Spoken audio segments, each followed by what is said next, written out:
You are listening to Radio Maria Canada, a Catholic voice wherever you are. We now present the program Via Ruah, hosted by Anna Rivera.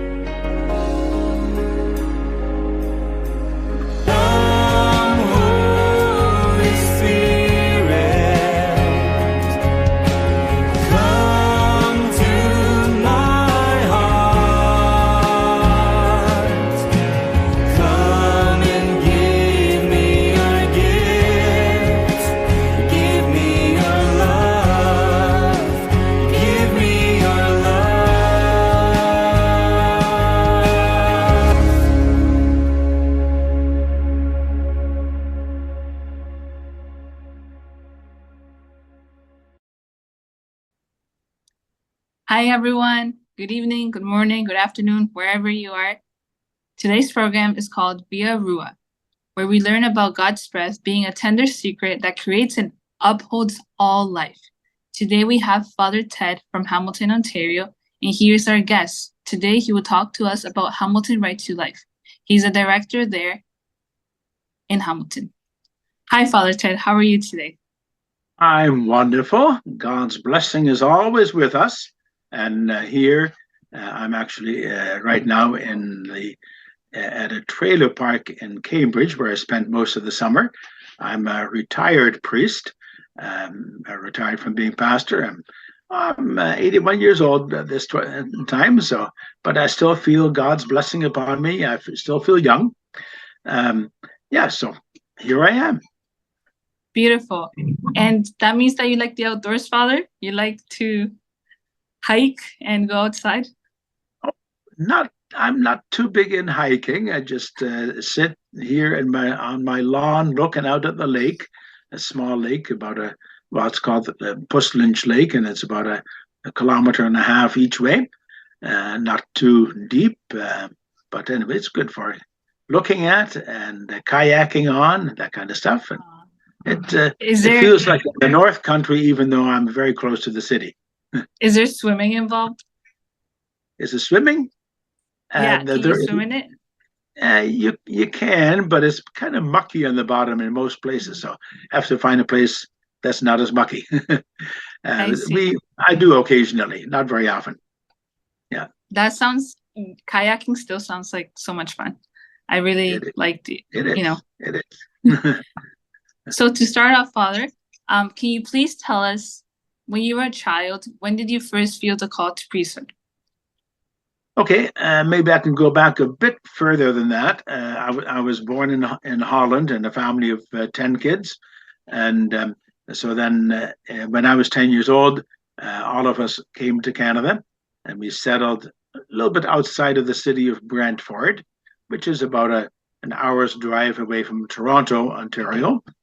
And then at that age, we were going to church regularly, but of course I was too far away from the town to be involved in anything.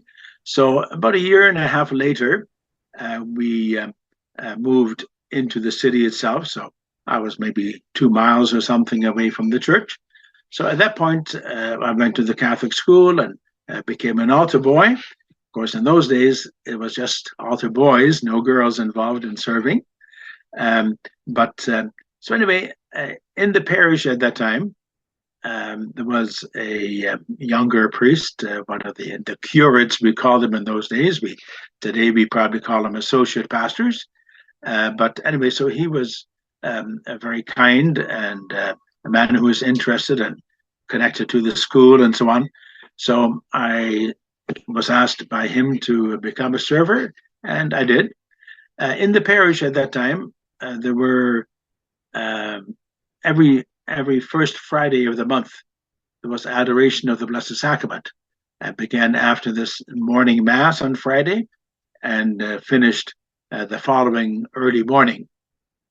Now, at that age, I didn't go to the nocturnal adoration, but I did. All the altar servers were asked to spend half an hour away from class, which some of the guys, of course, loved. But anyway, I was glad to do it and spend half an hour before the Blessed Sacrament. I think somewhere I don't remember exactly, but no, when I was in grade 7 or 8, I spent time before the Blessed Sacrament that way, and I began to feel God speaking to me, kind of. I didn't hear words as such, but I got the sense that he was calling me to be a priest. So I told the priest about that I was interested in becoming a priest, and so he encouraged me. And then during high school, I told people if they asked me, what I wanted to do, I'd always say, "Well, I think I want to be a priest," and most of them were encouraging. Um, and so anyway, that's how the journey started. And of course, then I ended up after high school into the seminary and got ordained in 1968, which was 3 years after the Second Vatican Council finished. So I was one of those priests that was trying to be very involved in sort of the newness that was happening in the Catholic Church at that time. So does that kind of respond to your question? Maybe a bit more than you asked for. Yes, for sure, Father. And it's really interesting to know that when you were going to school, you had the Blessed Sacrament. Like you were able to go there and it was exposed, because I know when I was in high school that you had the chapel, but it's not exposed, right? You don't have the Blessed Sacrament exposed to you. So that is a wonderful gift. And it'll be cool to bring it back. I know a friend that has been able to have the Blessed Sacrament at his school. It's a school in Georgetown. So it's really cool to see, maybe potentially see this more in Catholic schools. And obviously, I'll call for many, many more vocations.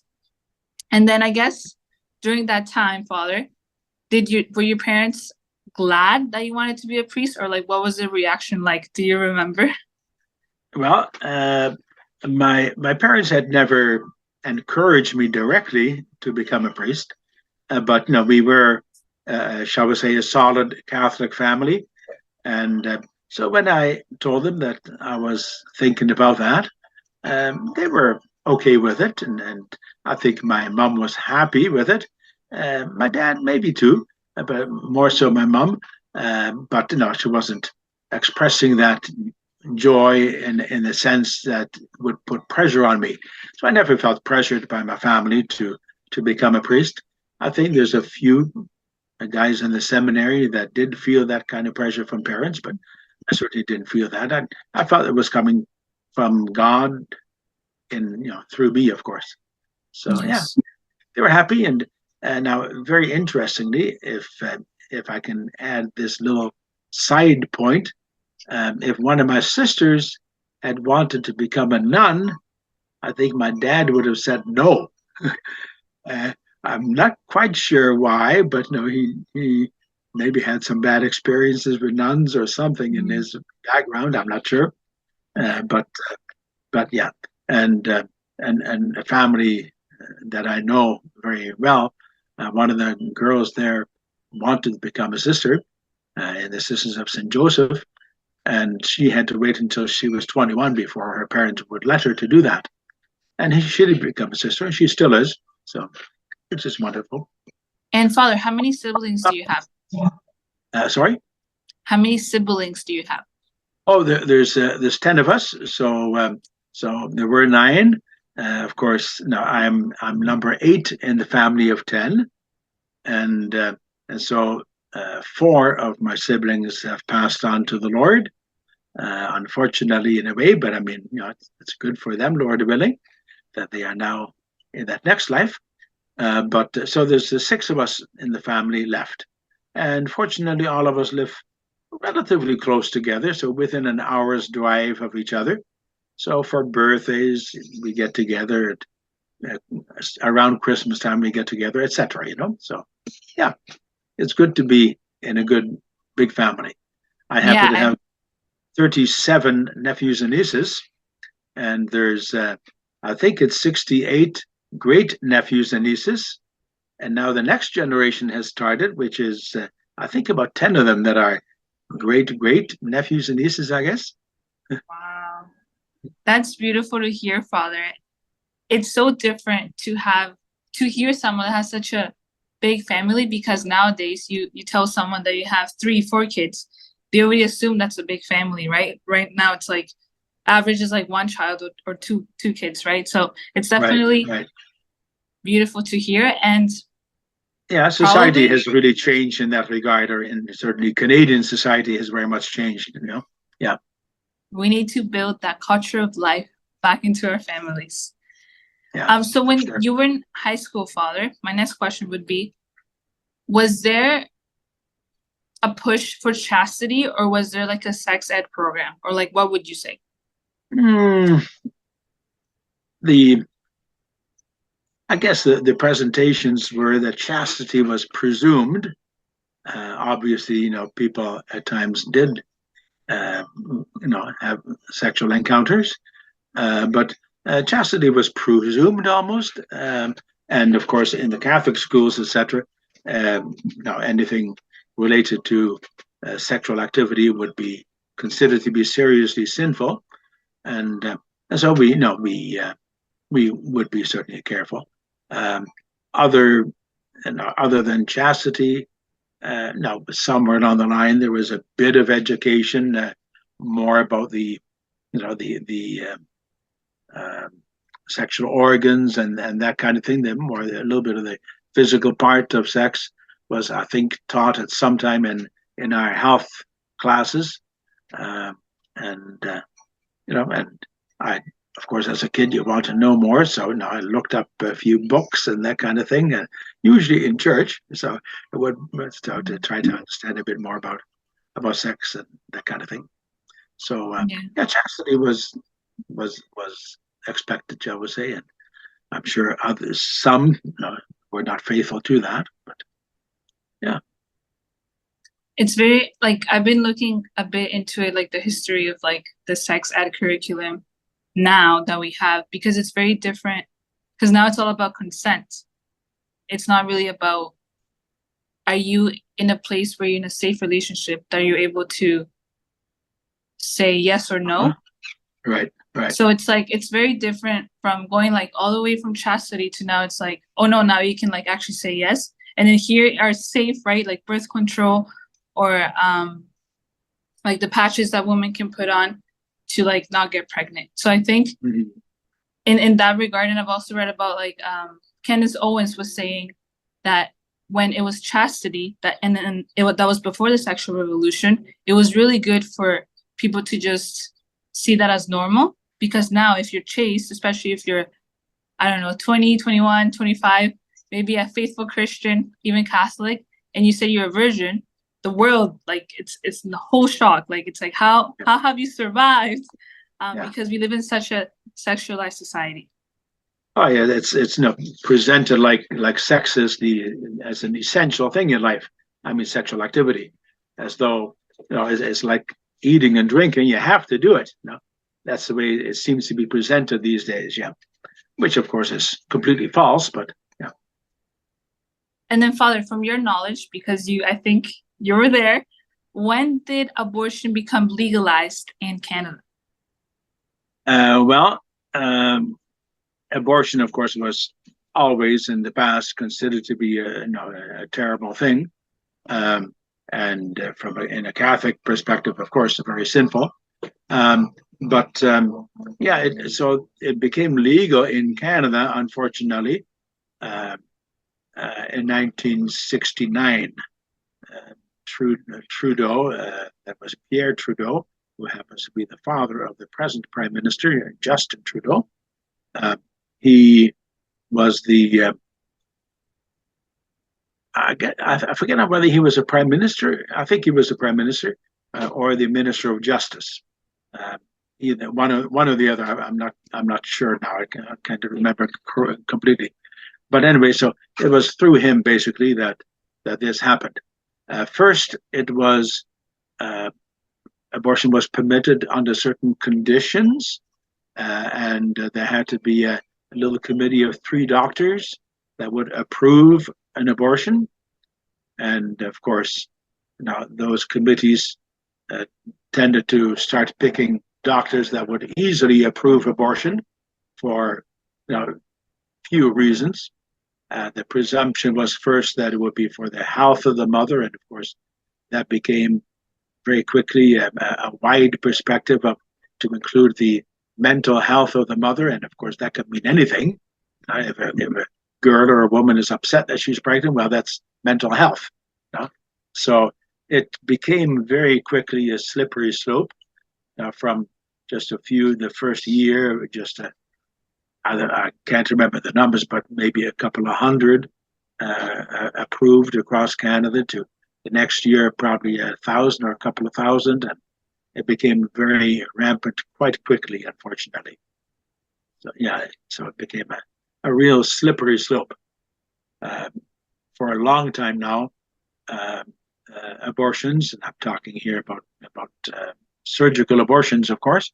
Abortions were like 100,000 across Canada.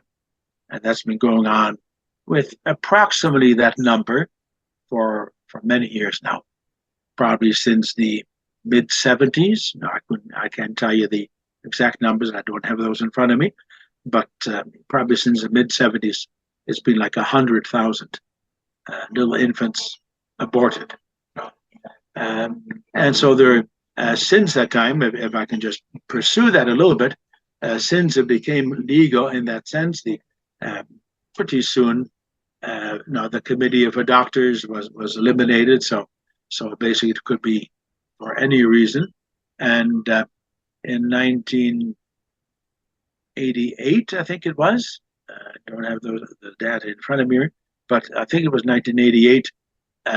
Morgan Tyler, who was an abortion doctor, very adamant about abortions and doing a lot of advocating, and so he wasn't supposed to be doing abortions without approval of the abortion committee, but he did them anyway, and so he was charged. But every time he went before the courts, they had enough people in the jury, I guess, that were quote unquote pro-choice, that they refused to find him guilty. So there's several different court cases like that. So eventually that was brought, I guess, through with a push by Morgan Tyler, but the Justice Minister and so on were involved as well. So eventually it got pushed to the Supreme Court says, okay, the present law has issues with it, so it is no longer we abrogate that law. The Supreme Court said, and so there is no longer a law. But they encouraged Parliament to put in. Well, they said you can put in a new law. I'm not sure. Encourage is probably too strong a word, but no, the Supreme Court of Canada said, okay, Parliament, you can create a new law that that fits the proper legalities and so on.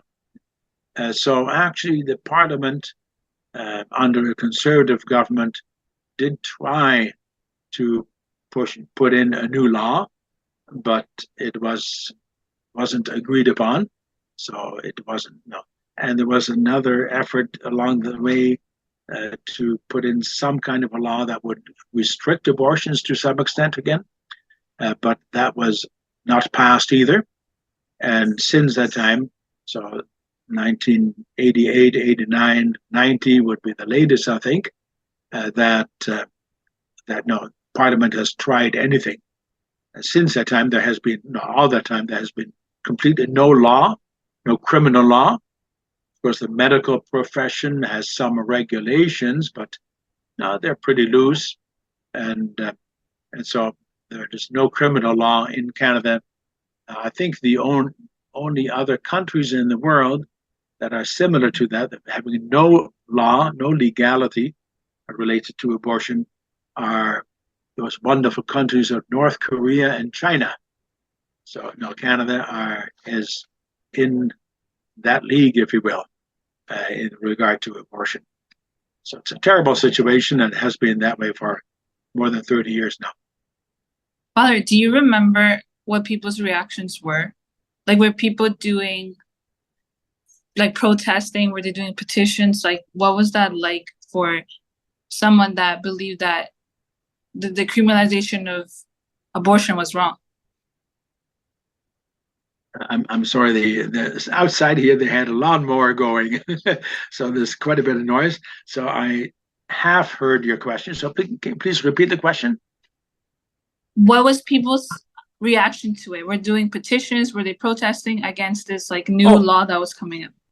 okay. Well, there's always, of course, pro-life movement. So in 19 very early 70s, many cities, there were people, Catholics, and some, lots of times others as well, but probably mostly started in the Catholic community, if you will, that uh, right to life organizations were started. Um, and because there was always quite a few people who thought that this is wrong, allowing abortion, especially so easily as things began to fall down that slippery slope. So there were always a number of people that were uh, fighting against it. So in Hamilton, in the late 1971, I think, there was a group of people that started Hamilton Right to Life. Uh, Soon after that was started, so there was already a committee or a council, whatever it was called, um, that was beginning that work. And soon after they started, they asked if I could join as well. So I became a member of that council back in early 1972, I guess. Unfortunately, I couldn't continue because in the summer of 1972, the bishop asked if I could go to Guatemala to work in Guatemala as a missionary, shall we say. And so, of course, I could not continue that work. But the people did. And in late 1972, it was Hamilton Right to Life was recognized by the government as a registered charity, a registered organization. So Hamilton Right to Life has been working ever since, of course, to promote the dignity of human life. So in those early years, there were people uh, who were praying with signs and so on in front of abortion clinics, etc. Especially the Morgan-Tyler abortion clinic in Toronto, for example.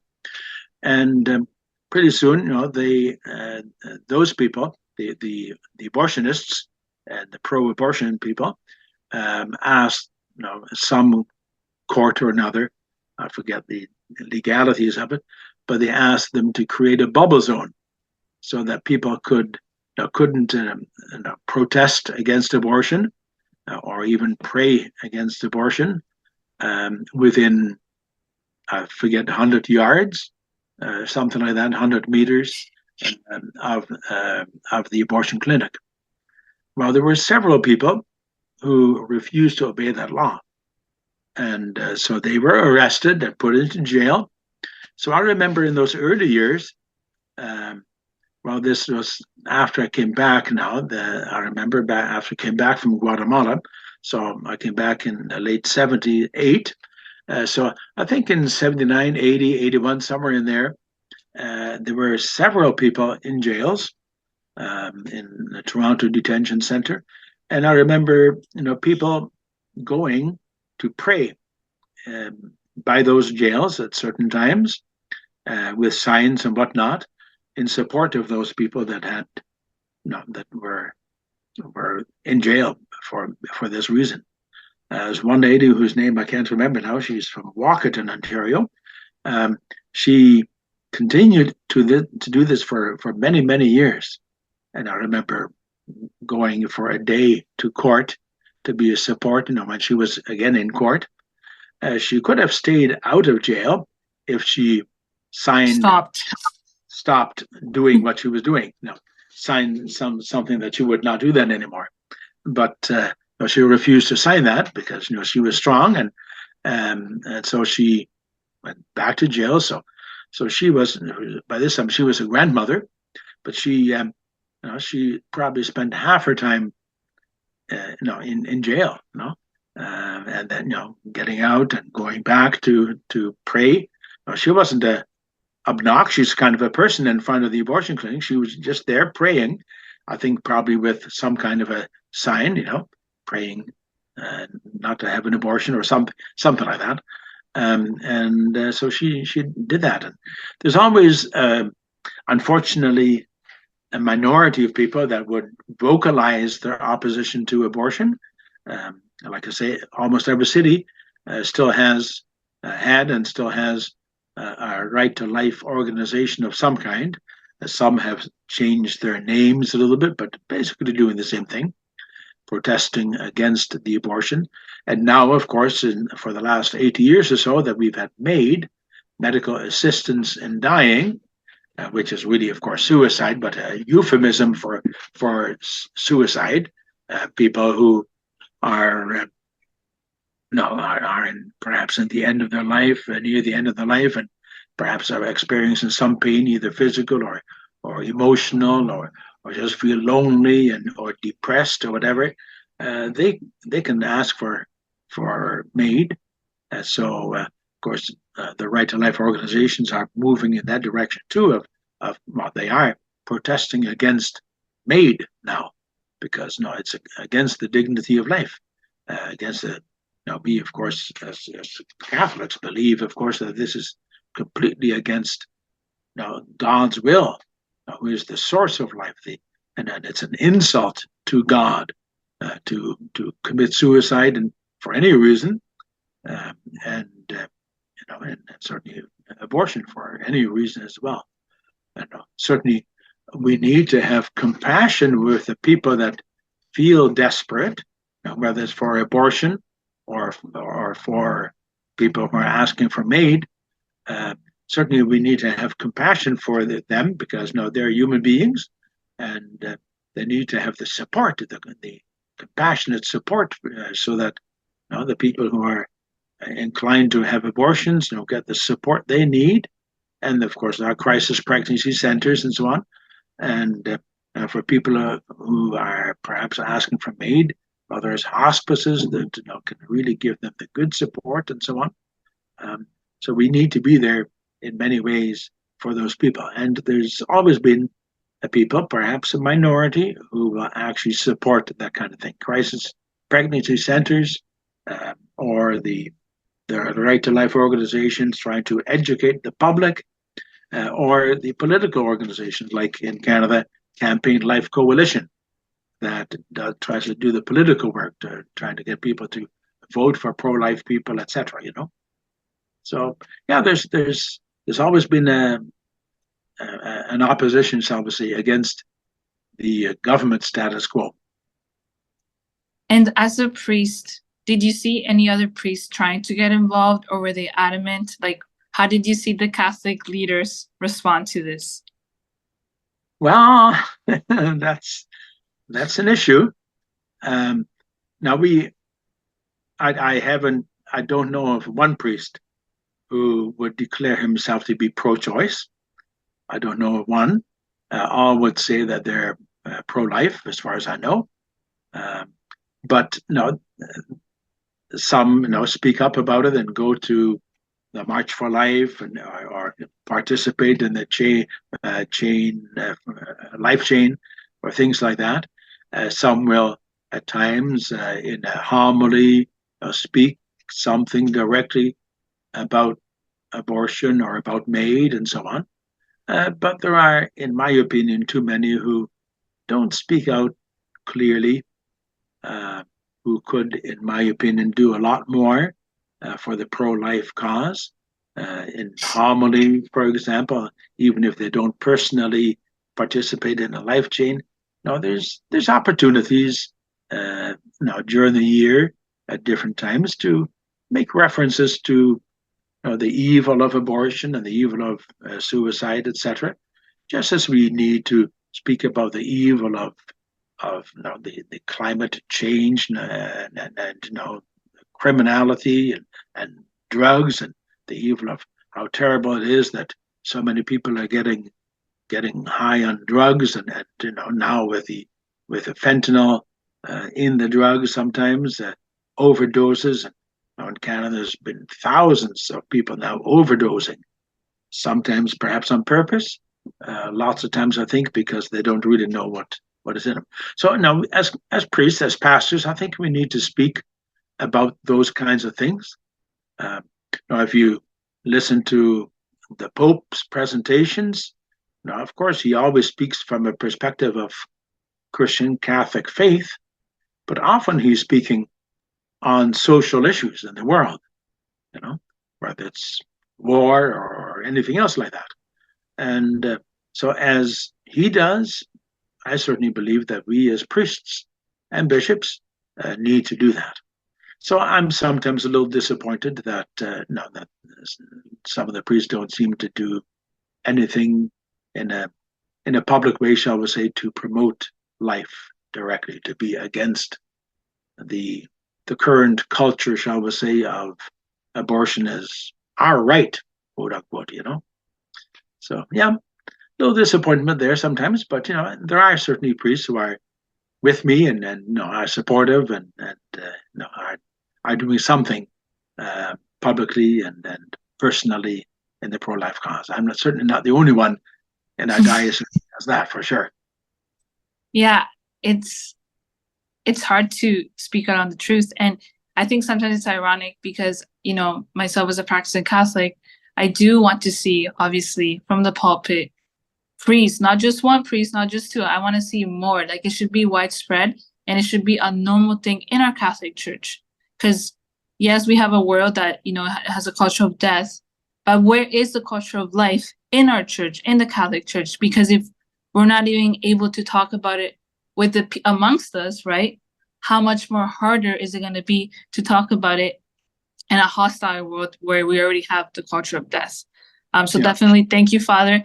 And with this question then, what gave you the courage to become part of Hamilton Right to Life? When you came back, you said around the 1980s, what kind of gave you that light, that push?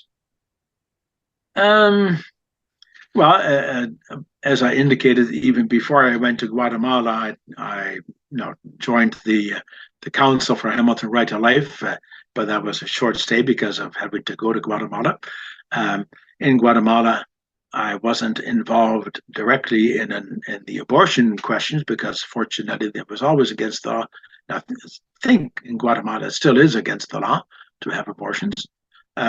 Anyway, so I wasn't directly involved in that, but my attitude, my sense of values, my Christian faith has always been in that.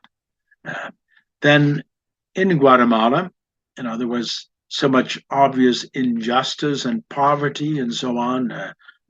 Government being crooked in lots of ways, and etc. So it was in some ways more obvious that there's a lot of injustice in the world and a lot of poverty, of course, and violence and that kind of stuff.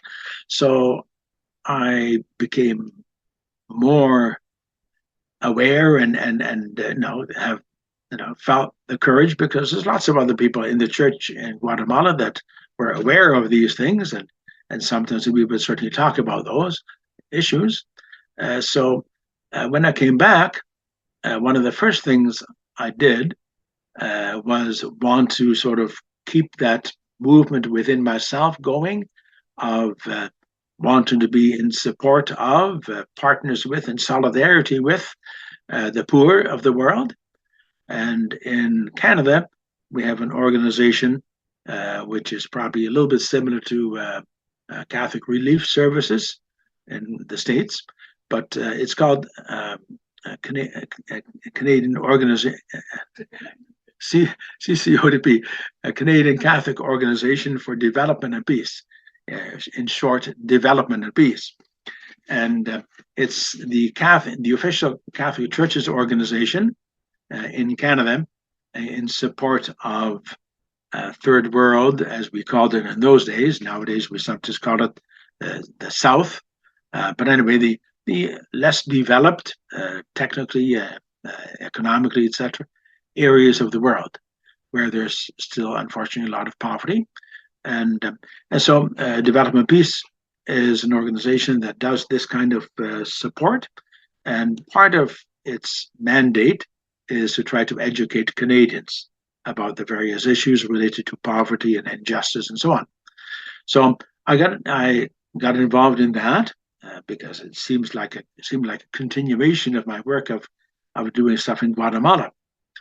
And but so those are justice issues that I was involved with, human rights issues, and so then as soon as I saw how bad in Canada the abortion situation was, then I recognized that as a rights issue as well, an injustice issue.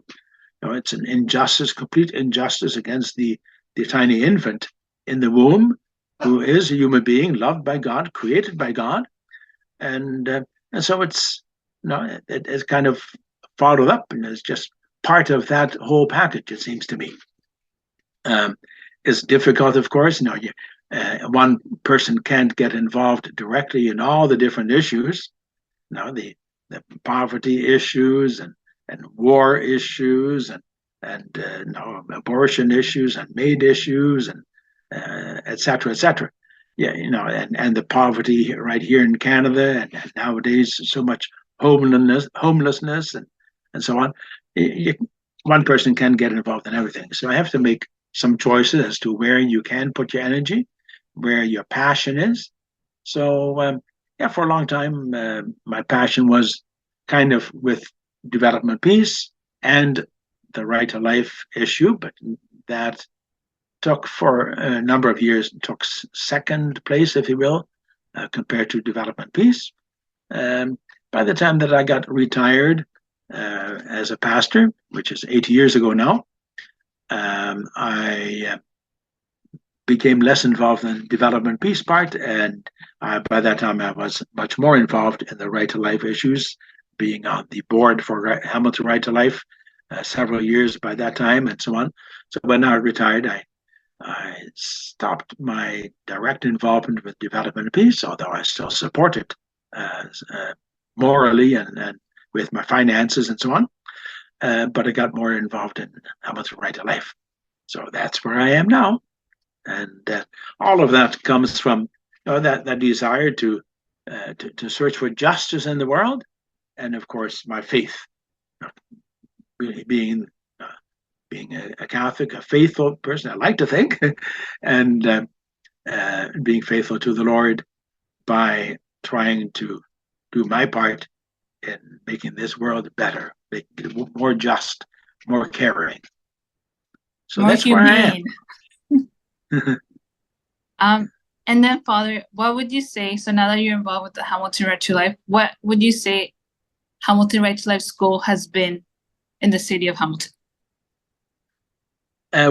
It's always been education, of course. So the main goal or the objective is for the people in the Hamilton area, all the people, to become more aware of the evils of abortion and now the evils of maid, and particularly the last good number of years now, we have particularly tried to focus on the dignity of life, and that a girl, for example, or a woman who is dealing with an unexpected or perhaps unwanted pregnancy, that with support of people, of family and organizations and friends and so on, that she's going to be able to do it. She can deal with it, and she will thank the Lord for it. And we'll sometimes speak about the reality of the pain that people who have had abortions go through. I've heard so many stories of women who have had abortions, who've made that decision at some point, felt so much pressured often into that decision by family, by boyfriend, husband, whatever, felt so much pressure by their particular situation that that we need to be very compassionate with those people, but at the same time, of course, to have them recognize the evils of that. So I've heard many stories of people who have somehow come to that realization, and many of them have gone, of course, through trauma, getting on drugs and alcohol and you name it, and major depression and so on. And somehow, by the grace of God, to come through that and now to actually speak up about what they've gone through. There is an organization, many organizations probably, but around here, I know there is an organization, Project Rachel, it's called, where women who have gone through an abortion can come together and in small groups, I believe it usually is, discuss what they have gone through and pray through it and so on, and can really deal with the after effects, the emotional, spiritual after effects of having had an abortion. So maybe I'm getting off the topic now of what Hamilton Right to Life is doing.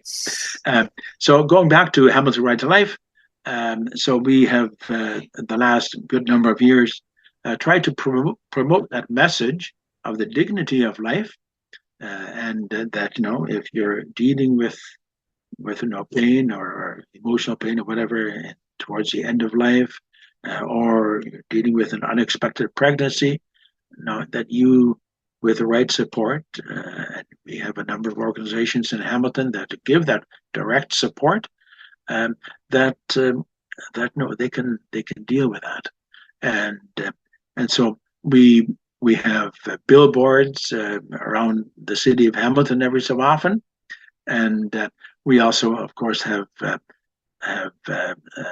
ads in the Hamilton Spectator, the main newspaper in Hamilton.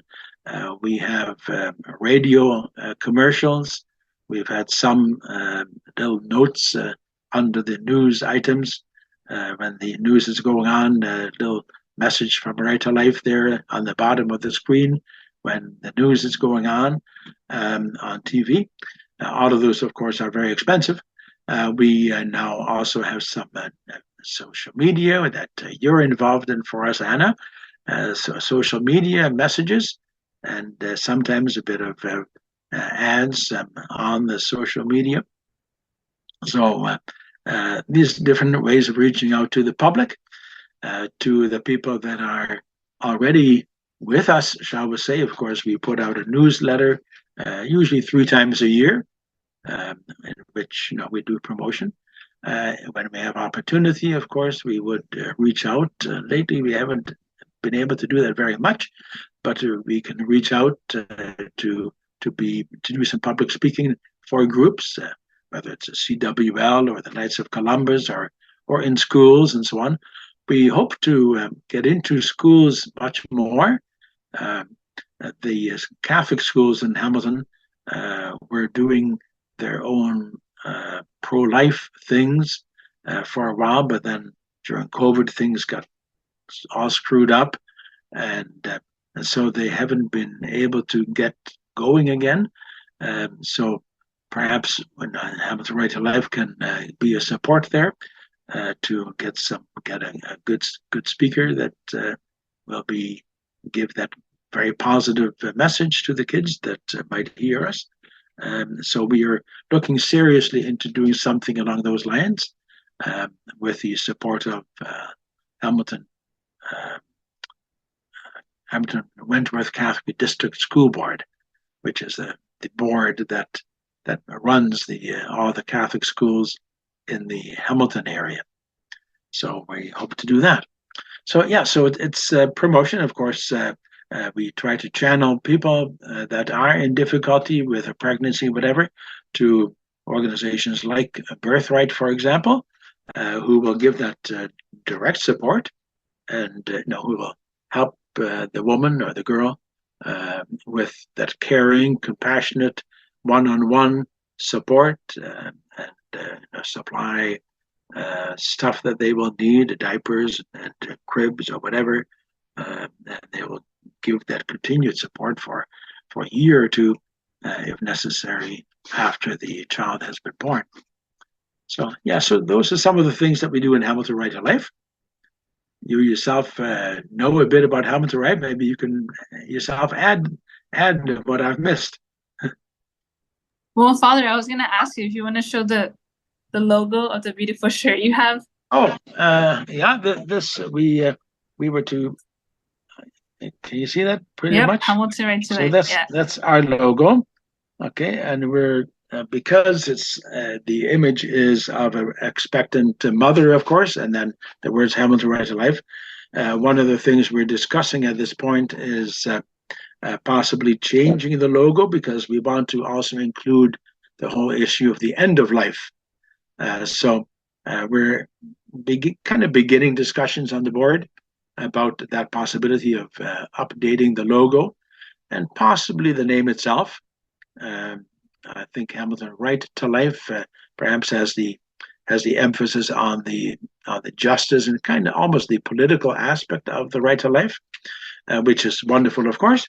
But now our Hamilton Right to Life's job, if you will, these days is more the promotion of that encouraging people who are perhaps in some difficult situation because of pregnancy or depressed and want to die, etc., that they choose life, that they have the courage, with support from the right people, that they have the courage to stay on, to live life, and if it's at the end of life, to let the natural course take place, which is ultimately is God's way, and to follow God's way rather than their own way. Uh, it is choosing to die in your own time by killing yourself, having a doctor or somebody give you an injection. That's a horrible insult, to the giver of life. So yeah, so we want to encourage people to choose life always, whether it's the girl that's pregnant or someone. Uh, in Canada, they're talking now. The government is talking now about extending MAID to people who have mental illness, which of course can very quickly be the slippery slope to pretty much anybody has. Now, many people, especially in their teenage and early adult years, go through times of depression. And during moments of depression like that, uh, they could easily ask for MAID. If the government allows this to happen, and next thing you know, we're losing more and more, even young people. Not just people who are in the end of life, few weeks or months or whatever, but very very young people too, and they're also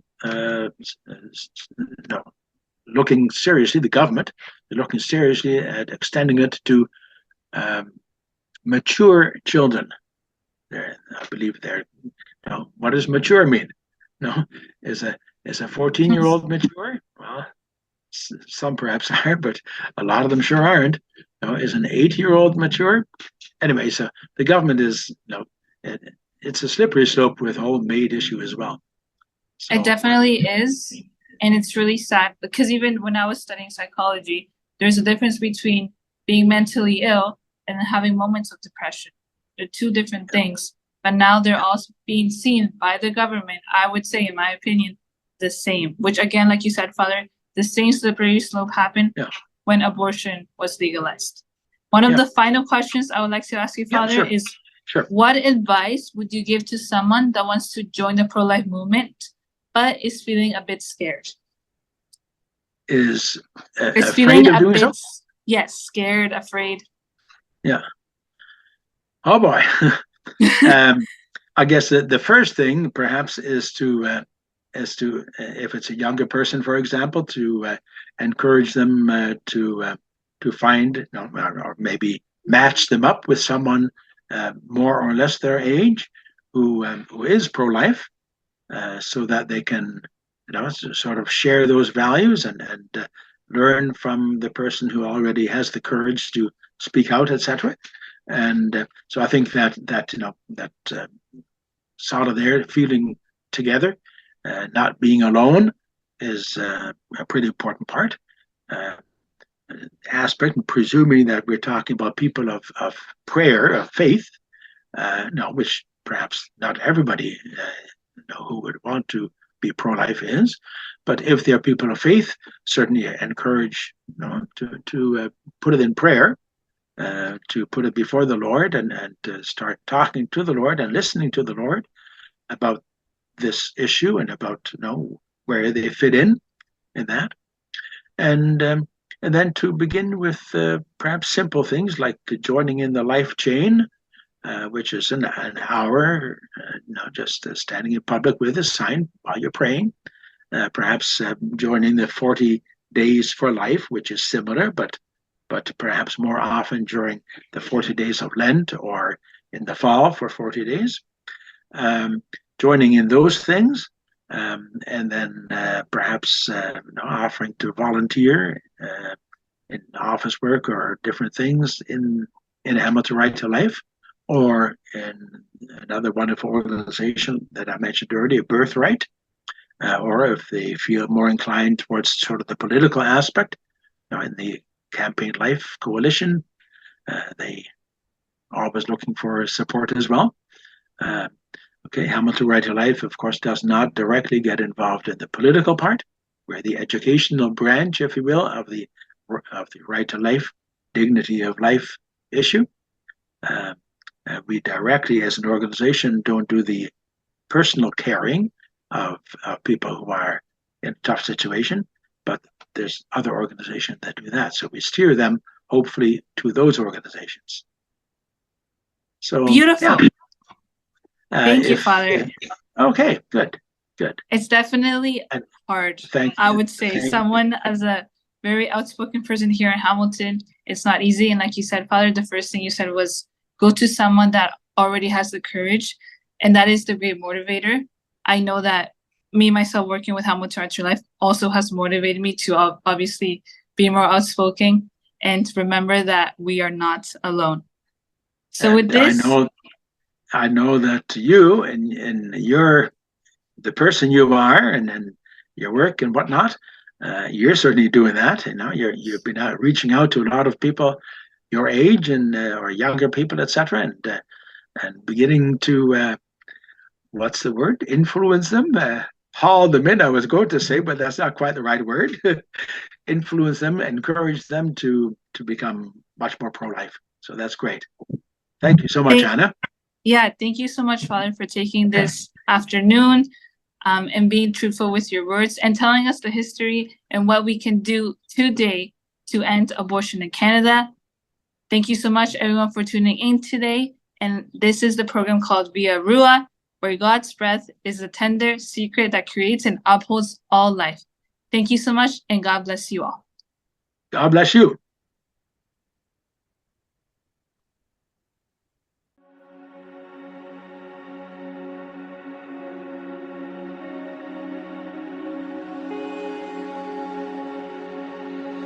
You have been listening to the program Via Ruah, hosted by Anna Rivera here on Radio Maria Canada, a Catholic voice wherever you are.